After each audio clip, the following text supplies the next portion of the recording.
Assalamualaikum warahmatullahi wabarakatuh.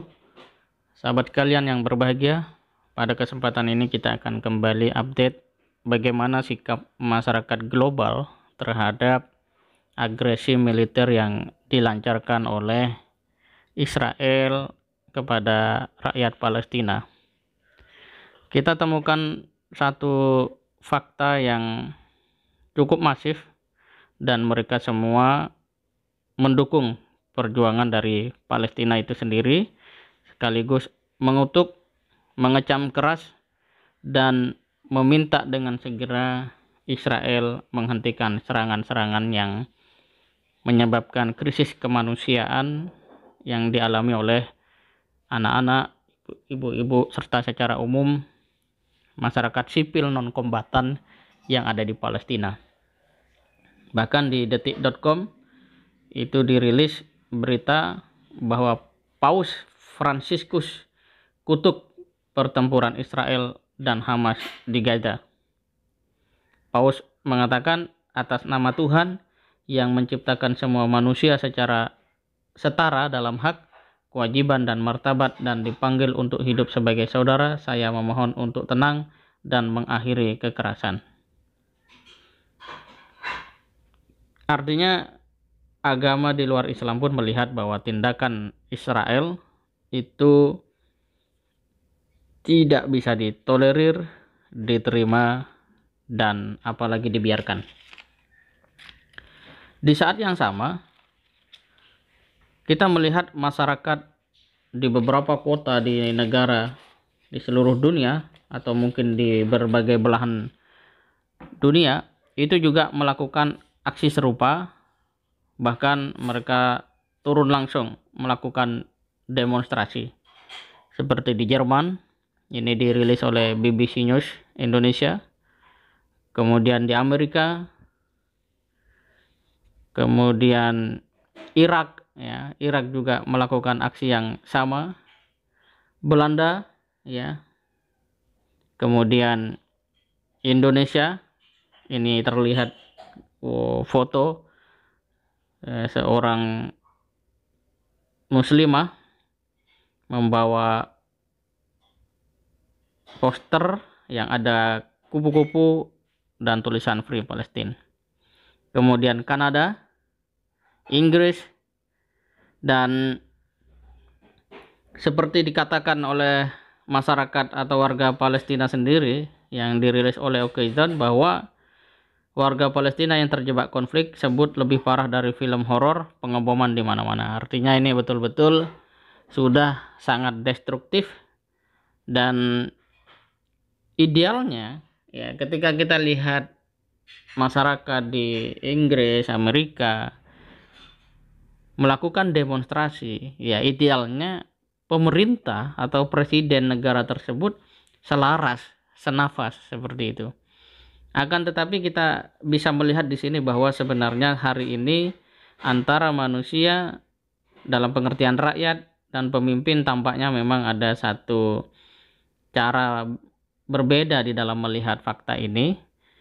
Ya, banyak faktor diantaranya tentu kita sudah sama-sama memahami. Tapi kalau kita berbicara nurani masyarakat penduduk dunia, jelas apa yang dilakukan oleh Israel terhadap Palestina merupakan satu hal yang tidak bisa diterima. Itu yang pertama. Yang kedua, kita juga mendapati satu berita bahwa media sosial dalam hal ini juga menjadi perhatian dari Israel, dan karena itu di Sindo News ini ada sebuah infografis yang memberikan informasi perihal postingan serangan Israel di Al-Aqsa diblokir Instagram. Ya. Dan itu juga dialami oleh seperti Ustadz Muhammad Fadil Adim, Facebook dan Instagramnya sempat diblokir karena ya postingan-postingan yang bisa dikatakan pro kepada Palestina, dan pihak Instagram kemudian mengklaim bahwa ini terjadi karena moderator tak bisa membedakan nama Masjid Al-Aqsa dari kelompok yang dicap teroris. Wah, ini sebuah klarifikasi yang masih mengundang banyak pertanyaan. Tetapi kita bisa mengambil satu pemahaman di sini bahwa media sosial merupakan satu ruang yang secara khusus mendapat perhatian dari Israel, dan karena itu ada upaya-upaya pemblokiran, dan karena begitu derasnya atau masifnya suara-suara atau mungkin postingan yang pro terhadap Palestina, sehingga mungkin pihak media sosial tidak begitu memiliki atau memiliki banyak pertimbangan untuk mengambil tindakan yang lebih masif seperti itu.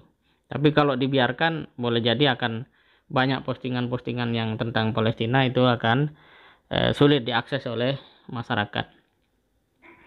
Kemudian ini juga kita lihat ada informasi bahwa aksi besar di Kanada, ribuan orang berkumpul di Nathan Phillips Square mendukung Palestina. Jadi ini sebenarnya sebuah keterpanggilan yang luar biasa, karena di tengah pandemi mereka mau berhimpun, berkumpul, dan pada akhirnya tidak bisa menghindari kerumunan begitu ya. Dan itu semua dilakukan demi membela Palestina yang selama ini kalau kata Kementerian Luar Negeri itu hak-haknya sudah begitu lama digerogoti oleh Israel itu sendiri. Dan yang terakhir saya ingin kutip dari Hidayat Nur Wahid. Di dalam Facebooknya itu beliau menurunkan postingan beribu-ribu warga di kota-kota besar Amerika Serikat juga demo bela Palestina. Warga Yahudi Ortodok pun demo tolak Israel. Pastor Manuel Musalam serukan umat Kristiani lawan Israel yang terus lanjutkan teror dan langgar HAM. Di Gaza, Israel juga hancurkan kantor media termasuk AP. Halo Presiden Biden, tetap bela Israel. Wah, keren sekali nih Bapak Hidayat Nur Wahid. Jadi beliau ingin menyampaikan kepada masyarakat dunia dan juga di Indonesia bahwa kalau Amerika rakyatnya membela Palestina, apa iya presidennya justru membela Israel?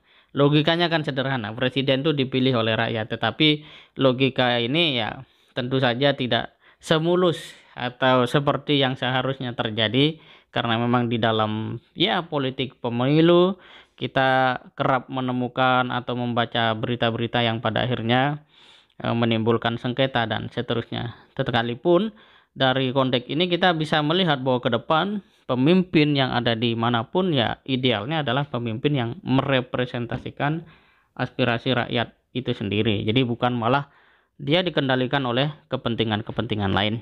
Nah, sahabat kalian yang berbahagia, dari ini semua kita sudah bisa mengambil kesimpulan bahwa sudah seharusnya, selayaknya, seyogyanya, bahkan lebih dari itu ya, sudah semestinya kita membela Palestina. Bahwa kemudian ada pihak-pihak yang bertanya dan coba mengatakan bahwa kita juga harus memiliki perhatian pada Israel, maka orang-orang seperti ini saya pikir adalah mereka yang perlu dikuatkan asupan vitamin tentang pertama konstitusi, kedua sejarah, ketiga tentang kemanusiaan, yang keempat adalah masa depan dunia.